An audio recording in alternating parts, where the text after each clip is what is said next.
दरअसल कुछ ऐसे सवाल भी इस बजट के भीतर हैं जो राहत भी देते हैं लेकिन मुश्किल भी पैदा करते हैं। मसलन लोन मिलेगा, उसमें सिर्फ पहले साल के लिए राहत है जो 1 लाख की छूट है।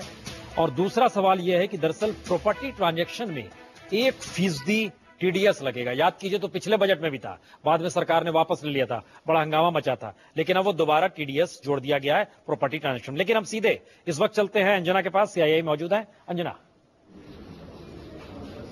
बिल्कुल, बहुत दिलचस्प है। छोटे शहरों में अपनी घड़ी की सुई लोग मिलाते हैं जब फैक्ट्री की आवाज निकलती है, उसका सायरन बजता है, लेकिन चुनावी सीटी क्या इस बजट में है, ये सबसे महत्वपूर्ण है। और इंडस्ट्री के गढ़ में हम मौजूद हैं सीआईआई में। तमाम खास मेहमान, आपका परिचय उनसे करा दें। अंकुर भाटिया साहब हमारे साथ हैं, बर्ड ग्रुप के वो एग्जीक्यूटिव डायरेक्टर हैं। हर्ष चिताले जी हमारे साथ हैं, सीईओ हैं HCL के। सबसे पहले अंकुर साहब, आपके पास आते हुए मेरा सवाल आपसे ये कि हम अपने चैनल पर कह रहे हैं खोदा पहाड़ निकली चुहिया, इंडस्ट्री के नजरिए से कैसे देखते हैं? मैं अपने सेक्टर के बारे में आपकी हेडलाइन क्या होगी? मेरी हेडलाइन तो इंडस्ट्री की तरफ से यही होगी कि एक बैलेंस्ड बजट है जो देखा गया है अभी के लिए, क्योंकि ना इसमें मतलब इसमें कुछ और अपने सेक्टर की तरफ से बैलेंस तो इसलिए है ना क्योंकि इस बार आप लोगों ने उम्मीदें ही नहीं रखी थी, क्योंकि इकोनॉमिक सर्वे हो इससे पहले पिछले साल 91 की स्थिति से तुलना की गई तो आपको पता था स्टिमुलस जैसे शब्द इस बार सुनने को ही नहीं मिले बजट के पहले। देखिए, कुछ तो स्टिमुलस उन्होंने मैन्युफैक्चरिंग के लिए दिया है, क्योंकि जब उन्होंने 15% इन्वेस्टमेंट पे किया, इन्वेस्टमेंट अलाउंस दिया है। बट सेक्टर स्पेसिफिक जाए, हमारा सेक्टर जो एविएशन और हॉस्पिटैलिटी है उसमें काफी उम्मीदें थी कि स्टिमुलस दिया जाएगा, क्योंकि अभी की डेट में बहुत ही लिमिटेड अमाउंट ऑफ लोग फ्लाई करते हैं। 30-40 मिलियन लोग फ्लाई करते हैं, 300-400 मिलियन फ्लाई कर सकते हैं। उनके पास आज की डेट में पैसे हैं जो कर सकते हैं। वो करते इसलिए नहीं कि जिन एयरपोर्ट्स पे वो जाना चाहें वहां पर एयरपोर्ट में इंफ्रास्ट्रक्चर नहीं है, तो उसको ग्रो करने के लिए या तो उनको गवर्नमेंट खुद अपग्रेड करे या उनको डिसइन्वेस्ट करे। तो ये हमारी एक तरफ से काफी थी। और दूसरा जो टैक्सेशन है सेक्टर पे, वो आज की डेट में भी काफी ज्यादा है। वो अगर किसी तरह से रैशनलाइज की जाए तो ज्यादा लोग अप्रोचेबिलिटी ज्यादा होगी इस सेक्टर सर्विस टैक्स में जो पहले था AC प्लस लेकर 2 चीजें होनी थी, अब सिर्फ AC रेस्टोरेंट है। तो देखिए, वो तो एक छोटी एक एम्बिगुएट चीज थी जो उसको एक निकाला गया था, बट मेरे ख्याल से वो तो सबने आना ही था सर्विस टैक्स के एम्बिट में। I mean that's the thing. वो जब तक GST नहीं आता तब तक वो चीजें चलती रहेंगी। आपके लिए वो छोटी चीज है? देखिए, छोटी चीज इसलिए थी क्योंकि 90% उन्होंने किया हुआ था भाई, एयर कंडीशनिंग ना हो तो उसमें नहीं होगा, तो बहुत बड़ी चीज है। At the end of the day जो पैसे दे रहे हैं उनके लिए तो ऑब्वियसली ये छोटा जो जाता है, it is a big thing इस बार। हर्ष जी, प्रणब मुखर्जी बेहतर थे या चिदम्बरम साहब? ये सवाल मैं इसलिए पूछूं क्योंकि काफी प्रो इंडस्ट्री भी दिखी हैं चीजें, गार को लेकर, जनरल एंटी अवॉइडेंस रूल्स को लेकर जो उन्होंने एक कमेटी बना दी, जरा सख्त कर दिया है उस तरीके को, तो ये सब चीजें तो पॉजिटिव है। तो मैं व्यक्ति के ऊपर कोई टिप्पणी नहीं करूंगा, पर ये बजट पिछले बजट की तुलना में डेफिनेटली बेहतर था। और एक शब्द में कहूं तो ये बजट स्टेबिलिटी के ऊपर था।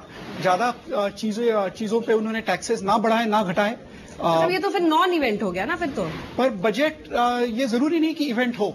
पूरे 365 दिनों में गवर्नमेंट ने काम करना होता है, और हम काफी सारी उम्मीदें केवल इस एक दिन पे लगाए बैठे हैं। आगे चल के अगर स्टेबिलिटी ओरिएंटेड पॉलिसी आ जाए और ये नॉन इवेंट होता जाए तो ये इंडस्ट्री के लिए और इकोनॉमी के लिए सबके लिए अच्छा होगा। ये बहुत दिलचस्प है। आपको भी ऐसा लगता है कि ये अगर नॉन इवेंट ही बन जाए उसकी जरूरत ही नहीं है अगर हम वहां तक पहुंच जाए? हमारी इंडस्ट्री जैसे FDI फॉर एग्जांपल एविएशन में, वो उन्होंने बीच में मतलब बजट के टाइम पर नहीं आया था, बीच में उन्होंने उसको क्लियर किया था। तो अब होपफुली अब ये देख ही जाएगा ना, तो ये क्या होता है आगे, क्या आगे देखिए क्या होता है। अगर होपफुली अगर कर ले तो लोग ये कह रहे हैं कि ये सोनिया गांधी का, क्योंकि उन्होंने जो लोकप्रिय जो फ्लैगशिप प्रोग्राम थे उसके लिए तो जबरदस्त एलोकेशन उन्होंने प्लान एक्सपेंडिचर में किया है, लेकिन किस तरह से वो आगे बढ़ता है और क्या स्टिमुलस करना है, क्या ग्रोथ करना है, फिस्कल डेफिसिट को लेकर विपक्ष कह रहा है कि ये फाजरा फिगर है, बाजीगरी है इसमें, इसको आप लोग कैसे देखते हैं? नहीं, अगर हम देखें तो हमारे देश की तरक्की के लिए आगे चल के भी health, education, skill development, rural development, इन सभी चीजों पे ज्यादा खर्च होना जरूरी है। और उन चीजों पे उन्होंने ज्यादा ध्यान दिया हुआ है।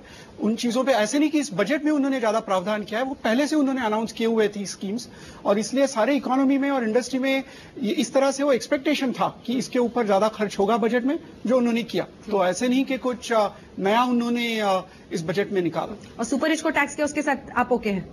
जल्दी से छोटा ओके, तो इन द सेंस कि एक साल के लिए रहे तो फिर ऑब्वियसली अफोर्डेबल और सस्टेनेबल होगा। 10% सरचार्ज किया है। हाँ, एग्जैक्टली।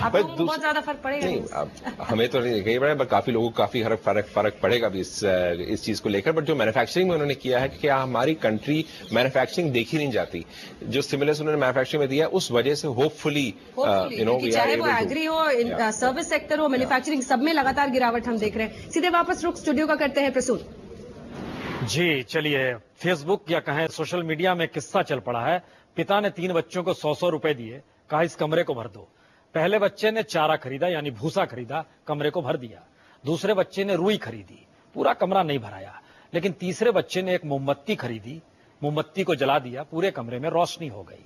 और कहा जा रहा है चिदम्बरम तीसरे बेटे हैं। छोटा सा ब्रेक तुरंत लौटते हैं।